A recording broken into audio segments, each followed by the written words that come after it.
आज हम आपको बताएंगे कि हाथ का विश्लेषण हम किस तरह से करते हैं और हमें छोटी छोटी रेखाओं का किस तरह से ध्यान रखना चाहिए। तो हम सबसे पहले इनके पर्वतों को देखते हैं। इनका जो है ये है बुध पर्वत,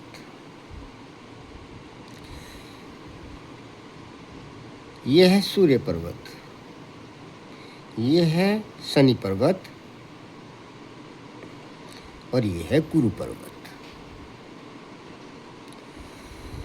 ये है आपका शुक्र पर्वत,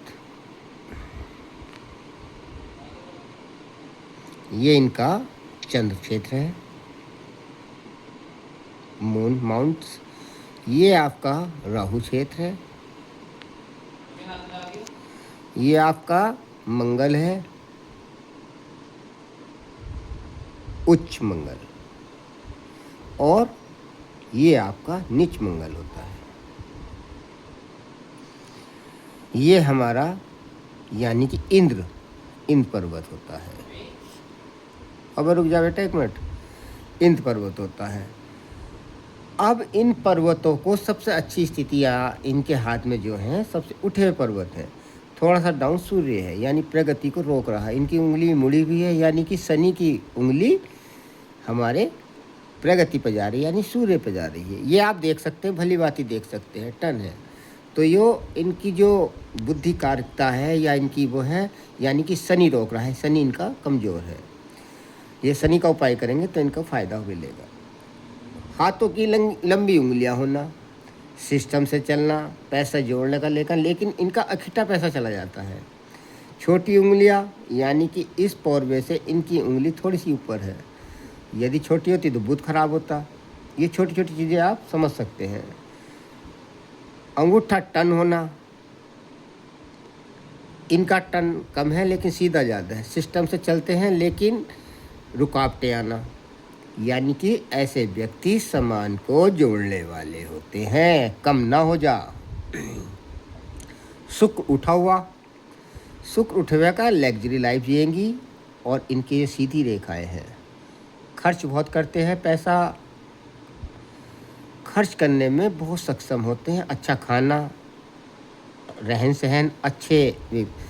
लंबा हाथ होना हमारी खूबियों को बताता है कि सिस्टम से चलना, सिद्धांतों पे और नीतियों से चलकर काम बनाना।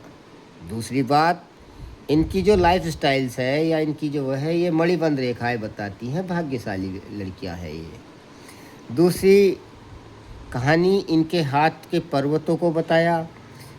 इनके जो ये टिक निशान होते हैं, ये 4 निशान किसी के व्यक्ति के यदि होते हैं ये बहुत भाग्यशाली होते हैं। ये मैंने पहली वीडियो में बताया था। और ये जाल सा जो बुना हुआ होगा ये दुश्मनों का प्रतीक बताता, उलझनों में घिरे रहना होता है। आगे की स्ट्राइप लाइन अंगूठा मणिबंध रेखाएं यानी कि अच्छे सिस्टम से चलने वाले व्यक्ति होते हैं।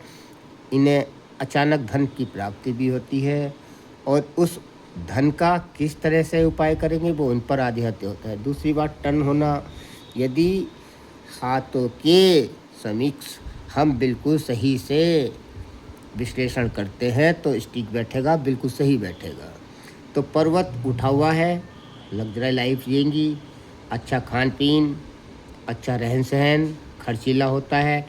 चंद्र छेद से रेखाएं निकलना, यदि एक रेखा निकल नुकसानदायक है, यदि 2 रेखाएं तो अच्छी सुप्रसिद्धि प्राप्त करता है। नीच मंगल का प्रभाव हमारी बीमारी को, हमारी घर की समस्याओं को, बीमारी को बताता है और कोर्ट कचहरी के मामले में भी बताता है। यदि सूर्य पे 2 रेखाएं हैं सुप्रसिद्धि है, यदि 3 रेखाएं हैं तो पैसा धन फंसा हुआ होगा, परेशान होगा व्यक्ति। यदि जाल सा बुना हुआ है, जेल कोर्ट कचहरी के झंझटों में फंसा रहता है।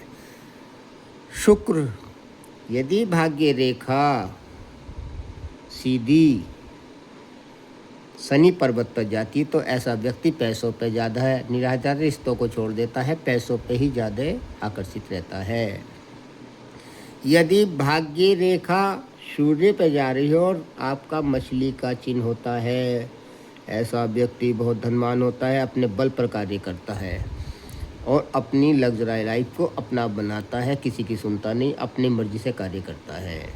दूसरी स्थिति, गुरु पे दो मुख रेखाएं कटना अच्छे संकेत का निशानी होते हैं, भाग्य व्यक्ति के होता है। आँख का चिन्ह बनना अंगूठे पे, ये हमारे भविष्य, हमारी अतीत को बताता है और परेशानियों को झेलकर ऊपर बढ़ना, परेशानियों को झेल के ऊपर बढ़ना, ये हमारी मैरिज लाइफ को बताता है। ये हमारे भाग्य के, यदि गुरु पर यानी कि आयु रेखा मंगल पे जाती है, ऐसा व्यक्ति अपनी मर्जी से कार्य करता है और विदेशों के योग पूर्ण करता है। यदि गुरु पर इस तरह की लाइफ लाइन हो और हार्ड लाइन दो मुखी कट जाए, ऐसा व्यक्ति को अचानक पहले ही ज्ञात हो जाता है कि हमारे साथ ये होना है और ज्ञान और शास्त्रों में बहुत अधीन होता है। यानी यह भगवान ईश्वर की ऐसी शक्ति होती है इनमें कि ये अपनी बातें खुद ही बताते हैं कि ये होने वाला है और शास्त्र का ज्ञान, ज्योतिष का ज्ञान बहुत रखते हैं। मणिबंध रेखाएं बताती हैं हमारे अच्छे समीकरण को, हमारे परिवार कैसा रहेगा, कैसी होती है। यदि राहु क्षेत्र पर जाल बना हुआ तो परिवार बड़ा होगा और परेशानियों से स्थितियों में घिरा हुआ होगा। उस व्यक्ति की स्थिति यानी कि 40 और 45 के वर्ष में अच्छी होती है, सुधार आता है। आज के लिए इतना। सिया राम, जय राम, जय जय राम।